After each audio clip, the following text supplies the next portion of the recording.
میرا سوال ہے کہ اگر جو آدمی غیر احمدی ہیں یا نان مسلم ہے اور وہ اپنے ریلیجن کو بالکل صحیح فالو کرتا ہے، جو ریلیجن اس کا کہتا ہے کہ یہ نہ کرو وہ نہیں کرتا چیزیں، اور جو کہتا ہے کہ کرو ساری چیزیں صحیح فالو کرتا ہے، وہ جنت میں جائے گا یا دوزخ میں؟ دیکھا، مسلمان غیر احمدی کی بات کر رہے ہیں نا تم، یا کسی بھی مذہب کی بات کر رہے ہیں؟ کسی بھی مذہب کی ہیں؟ کسی بھی مذہب کی. پہلی بات تو یہ ہے کہ جنت میں اور جو دوزخ میں لے جانا یہ میرا اور تمہارا کام نہیں ہے، اللہ تعالیٰ کا کام ہے. جی. کس کی کیا نیکی پسند آ جاتی ہے یہ اللہ تعالیٰ بہتر جانتا ہے. ہیں؟ جی. ایک حدیث ہے کہ دو آدمی تھے، دوست تھے، وہ ایک ان میں بہت نیک تھا، نمازیں پڑھنے والا، روزے رکھنے والا ہے، جی. اور دوسرا جو تھا بڑا لاپرواہ، کوئی کام نہیں کرتا تھا نیکی کا. ہے تو جو نیک آدمی تھا نا اس نے اس کو کہہ دیا تمہارے لیے پھر دوزخ جو ہے نا وہ واجب ہوگی، فرض ہوگی، اب تو تم دوزخ میں جاؤ گے، تم کہیں اور نہیں جا سکتے. جی. ایسا موقع آیا، اللہ تعالیٰ نے دونوں کو کٹھی وفات دے دی. اللہ تعالیٰ کے حضور پیش ہوئے، اللہ تعالیٰ نے اسے پوچھا جو کیا کرتا تھا دوسرے آدمی کو، جو نمازی بہت بڑا نمازی تھا نا، جی. اس کو پوچھا کہ تم اس کو کیا کہتے تھے کہ تم دوزخ میں جاؤ گے؟ ضرور، اور میں جنت میں جاؤں گا. تو اللہ تعالیٰ نے کہا جنت اور دوزخ میں جانے کا فیصلہ تمہارے پاس ہے یا میرے پاس ہے؟ جی. ہیں؟ اس لیے تم نے میرے اختیارات کو پہ قبضہ کرنے کی کوشش کی ہے نا، اس لیے تم اپنی نمازوں کے باوجود، جو تمہاری نمازیں ہیں نا یہ تمہارے کسی کام نہیں آئیں گی. ہیں؟ کیونکہ تمہارے اندر تکبر پیدا ہو گیا ہے نمازوں سے. ہیں؟ جی. غرور پیدا ہو گیا، اس لیے تم تو جاؤ دوزخ میں. جی. اور یہ جو دوزخی ہے اس کے کوئی نیک کام تھا جو مجھے پسند آیا، جس کو تم کہتے ہیں نمازیں نہیں پڑھتا تھا، اس نے اور کوئی نیک کام عمل ایسا کیا ہوا ہے جو مجھے پسند ہے جس کا تمہیں نہیں پتا، اس لیے اس کو میں جنت میں ڈال رہا ہوں. ہیں؟ تو یہ فیصلہ تو اللہ تعالیٰ نے کرنا ہے جی. کہ کون جو دوزخ میں جائے گا اور کون جنت میں. باقی رہی بات کہ جو اپنے دین پہ عمل کرتا ہے کہ نہیں کرتا. قرآن کریم میں اللہ میاں نے لکھا ہے کہ یہودی، عیسائی، صابی اور مومن جو بھی ایمان لایا اور نیک عمل کیا ہے اس کو اللہ تعالیٰ اس کو بخش دے گا. ٹھیک ہے نا؟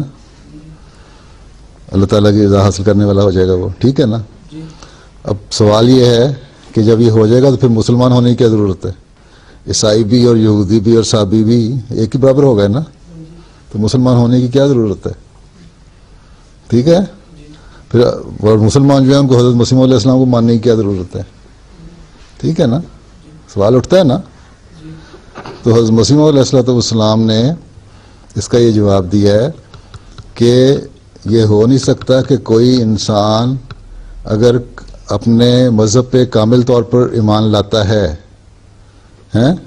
پہلی بات تو دیکھو نا، عیسائیوں وغیرہ کی تو دیکھ لو تم، جتنی پہلی مذہبی کتابیں نا اصلی حالت میں نہیں ہیں، بدل دی گئی ہیں. ہیں؟ چاہے وہ یہودیوں کی ہو، عیسائیوں کی ہو، یا ہندوؤں کی عید ہو یا کوئی ہو، ساری بدلی گئی ہیں. ہیں؟ اور مسلمان بھی قرآن کریم کی جو تفسیریں کرتے ہیں وہ کرتے ہیں. پہلے انہوں نے کہا کہ 500 آیتیں منسوخ ہیں، جن کی سمجھ نہیں آئی انہوں نے کہہ دیا منسوخ ہیں یہ آیتیں، قرآن شریف میں نہیں ہیں. پھر آہستہ آہستہ حل کرتے کرتے کرتے 5 آیتوں پہ آ گئے. بہرحال حضرت مسیح صاحب نے کہا قرآن شریف کا ایک حرف بھی منسوخ نہیں ہے. قرآن شریف اسی طرح کامل ہے، مکمل ہے، اور ہدایت کا واسطہ ہے ہم سب کے لیے.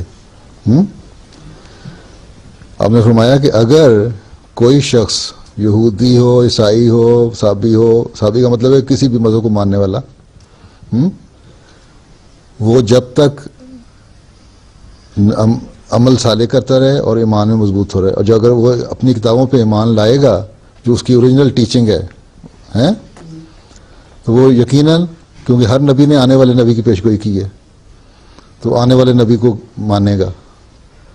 جب وہ آنے والے کو مانے گا تو وہ ایماندار ہو جائے گا. اور پھر آخر میں حضرت خاتم الانبیاء صلی اللہ علیہ وسلم حضرت صلی اللہ علیہ وسلم کی ذات ہے. اگر ہر مذہب والا اپنی اوریجنل ٹیچنگز پہ عمل کرتا تو حضرت صلی اللہ علیہ وسلم کی آمد کے بارے میں پیش گوئیاں ہیں، یقیناً حضرت صلی اللہ علیہ وسلم پر ایمان لاتا. ٹھیک ہے.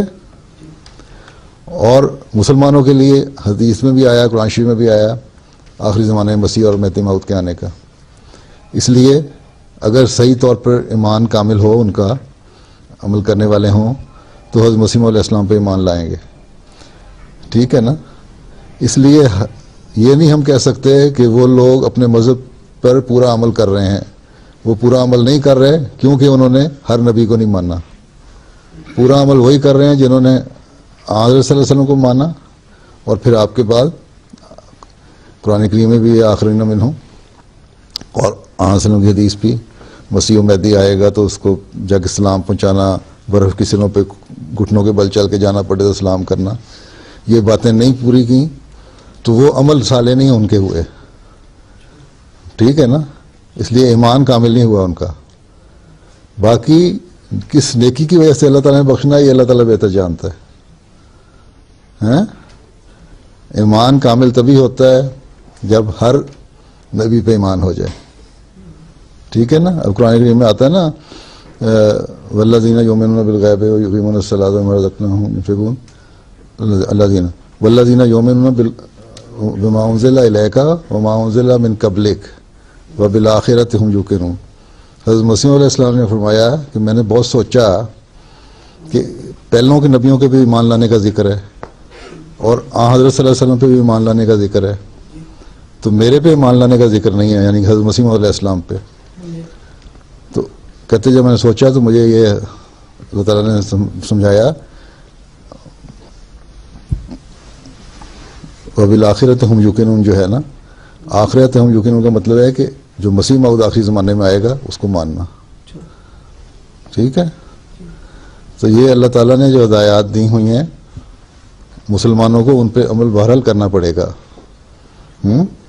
پھر سورہ جمعہ میں بھی آیت ہے اور جگہ بھی ہے. پھر قرآن کریم کہتا ہے کہ حضرت عیسیٰ علیہ السلام فوت ہو گئے ہیں, کوئی انسان نہیں جو زندہ رہ سکے, اور اب آسمان پہ چڑھ کے دوبارہ کوئی نہیں اتر سکتا. اگر حضرت صلی اللہ علیہ وسلم فوت ہو گئے تو ظاہر ہے جو سب سے بڑے نبی تھے, آخر خاتم الانبیاء تھے, تو وہ جو فوت ہو گئے تو اور کون زندہ رہ سکتا ہے. تو اس کو غلط سمجھ کے حضرت عیسیٰ کو زندہ آسمان پہ بٹھا لینا کا مطلب قرآن کریم پہ پورا اعتماد نہیں ہے, پورا ایمان نہیں ہے. تو یہ چیزیں جو ہیں نا ایمان کی کمزوریاں ہیں. اس لیے یہ نہیں تم کہہ سکتے کہ وہ ایمان میں پورے ہو گئے ہیں اس لیے ہم اور وہ برابر ہو گئے. ہم اور وہ برابر نہیں ہے. احمدی حضرت صلی اللہ علیہ وسلم اور قرآن کریم اور اللہ تعالیٰ کی ہر بات پر یقین رکھتے ہوئے حضرت مسیح علیہ السلام کی بیعت میں شامل ہوئے, جبکہ دوسرے مسلمان شامل نہیں ہوئے. باقی کسی کی نیکی کو اللہ تعالیٰ بخش کے کیا انعام سے نوازتا ہے وہ اللہ کی مرضی ہے. ٹھیک ہے. سمجھ آئی کہ نہیں آئی؟ چلو السلام علیکم.